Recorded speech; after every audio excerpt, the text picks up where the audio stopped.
자, 안녕하세요. 오늘은 요거 연말정산 얘기를 좀 드려야 될 것 같은데, 이제 날씨가 올해는 더위가 되게 오래 간다고 생각을 하고 있었는데, 갑자기 또 이젠 추워졌어요. 그러더니 이제 아침, 저녁으로는 춥다고 느껴지죠. 그래서 요맘때가 되면 보통 요런 추위와 함께 연말정산 관련한 내용을 말씀을 드리고는 했는데, 이게 올해는 조금 늦어지네요. 그래서 보통 연말정산 준비에 대해서 말씀을 드릴 때 요맘때 연말정산 개정되는 내용 하고요. 그리고 연말정산 미리 보기 서비스 요거 홈택스에서 제공하는 거죠.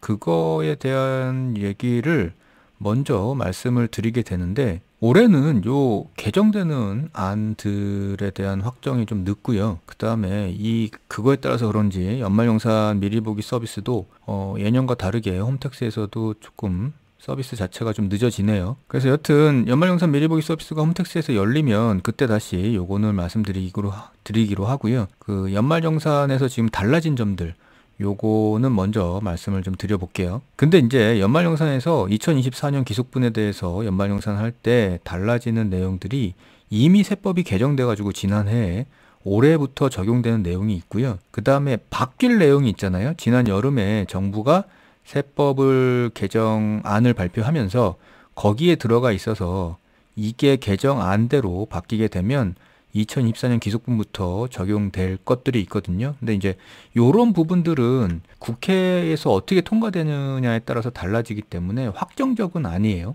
그래서 이제 말씀을 드리는 건 이미 개정돼서 적용이 확정된 거를 별도로 먼저 말씀을 드리고요.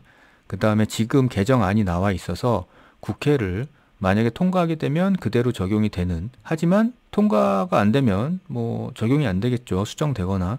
그래서 이제 요거는 이제 별도로 뒤에 말씀을 드릴 테니까 국회에서 어떻게 통과되는지를 좀 뭐 나중에 다시 한번 말씀을 드리기는 할게요. 12월 달 말이나 뭐 이때쯤에. 그래서 요런 개정안의 내용은 뭐 미리 그냥 알고 계셨다가 나중에 관심 있게 조금 지켜보시면 될 것 같습니다. 일단 먼저 이미 개정돼가지고 2024년 기속분부터 적용되기로 돼 있는 연말정산 관련된 개정 내용인데요. 자, 이 내용이 굉장히 많은데 그 중에서 몇 가지 좀 밀접하게 관련 있을 만한 것들만 좀 추려서 봐 볼게요. 그 자료는 이제 국세청 자료고요. 일단 뭐 이런 것들이 있어요. 육아휴직 지원으로 해가지고 육아휴직에 따른 급여나 수당에 대해서는 비과세를 주었는데 여기에 이제 사립학교 직원이 받는 것도 추가를 했다는 뭐 이런 거고요. 그 다음에 기존에 출산수당, 보육수당을 지급하게 되면 이 수당에 대해서 비과세 한도가 10만 원까지는 비과세를 해줬었어요. 근데 요거를 이제 작년에 20만 원으로 올리기로 해가지고 올해부터 적용을 하고 있죠. 그리고 뭐 직무발명보상금 뭐 이런 것들이 있었어요. 그래서 기업에서 주는 직무발명보상금에 대해서 비과세를 하고 있었는데 그 한도가 500만 원에서 700만 원으로 조정이 됐다는 거고요. 그리고 이제 연말정산 소득공개를 보면 장기주택 저당 차입금 이자 상환액이 있어요. 그러니까 무주택이나 1주택인 근로자가 뭐 장기주택 저당 차입금에 대해서 이자 상환을 하고 있으면 그 상환액에 대해서 소득공제를 해주는데 그 이제 한도 금액이 있었죠.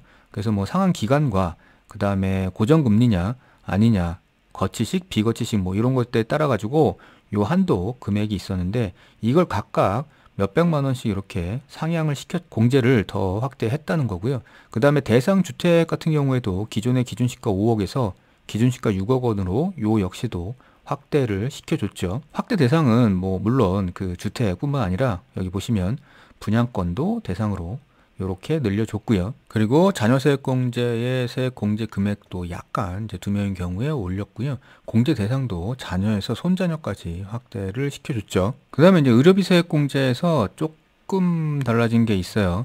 그러니까 기존의 산후조리원 비용을 7천만 원 이하 근로자에게만 적용을 했었는데 요걸 이제 그 적용하는 대상을 없앴죠. 제한을 산후조리원에 지급하는 비용에 대해서는 공제 대상에 추가를 했고요. 공제 한도도 본인의 공제 한도나 65세 이상인 부양가족 장애인에 대해서는 공제 한도를 이렇게 원래 700만 원을 적용해야 되는데 이 공제 한도를 적용하지 않는 걸로 돼 있었어요.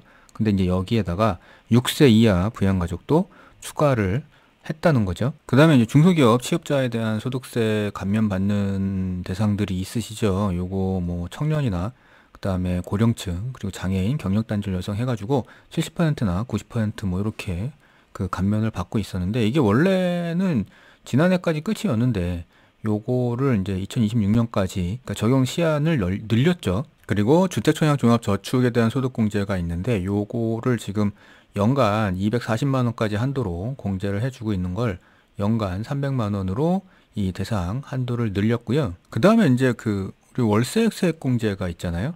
그 월세 세액공제 대상이 1900, 7천만 원이었는데 요거를 이제 8천만 원으로 상향을 시켜서 좀 확대했고요. 그 다음에 연간 월세액도 750만 원까지 공제를 해줬는데 이 금액 자체도 1000만 원까지 늘려서 공제하는 걸로 지금 되어 있습니다. 그리고 이제 신용카드 소득 공제에 대해서도 1900에 25% 초과를 했을 때 그 사용 금액, 초과되는 사용 금액에 뭐 일정률을 해주잖아요. 근데 이제 그렇게 해주는 거 외에 24년도에 사용한 금액 대비 증가분에 대해서도 소득공제를 해주는 걸로 뭐 요 부분은 이제 신설됐고요. 그러면 이제 23년보다 24년에 좀 더 사용했다 그러면 조금 더 공제가 많아지겠죠. 자, 그 다음에는 이제 지금 개정안으로 올라와 있는데 이게 국회를 통과하게 되면 적용되는 안들이 있죠. 먼저 요 결혼세액 공제가 있어요. 그래서 결혼세액 공제가 이제 올해 신설이 되고 지금 개정을 하겠다고 개정안을 올려놓은 상태인데 이게 사실 예전에 있었거든요. 그래서 예전에 아마 기억하시는 분들이 계실 수도 있는데 일단 결혼을 하게 되면 그 50만 원을 공제를 해준다는 거예요. 세액 공제입니다. 소득 공제 아니고. 그래서 50만 원을 세액 공제로 공제를 해준다는 거고 혼인 신고를 해야 되는 게 기준이 되고 있어요. 그래서 혼인 신고를 한 해에 생애 한 번 50만 원을 공제해 준다는 거죠. 이게 만약에 그대로 통과가 된다 그러면 이번 연말정산 하는 분부터 적용이 될 겁니다. 그 다음에 이제 기업의 출산지원금 비과세가 있는데 이게 지난번에 한 기업이 그 출산지원금으로 뭐 1억 뭐 이렇게 지급하면서 그걸 어떻게 과세를 해야 되냐 말아야 되냐부터 뭐 이런 것들이 논쟁이었는데 지금 개정안은 비과세를 한도 없이 하겠다는 거예요. 그러니까 아까 이미 개정돼 있는 출산수당에 대해서 비과세를 말씀드릴 때 월 20만 원 이렇게 말씀드렸잖아요.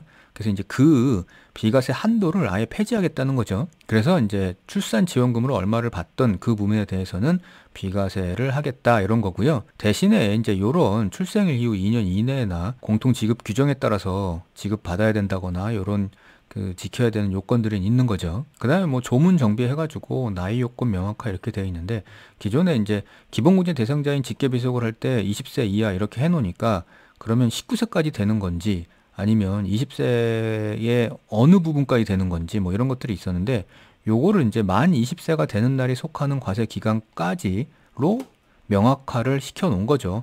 그러니까 사실 기존에도 이렇게 적용은 하고 있었어요.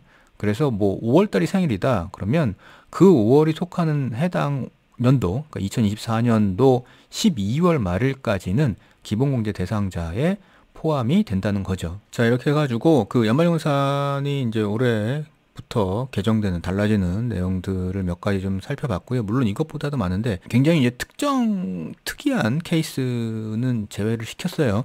그러니까 이 전체 내용은 뭐 국세청 자료실에 들어가시면 보실 수 있으니까 한번 참고 삼아 보시고요.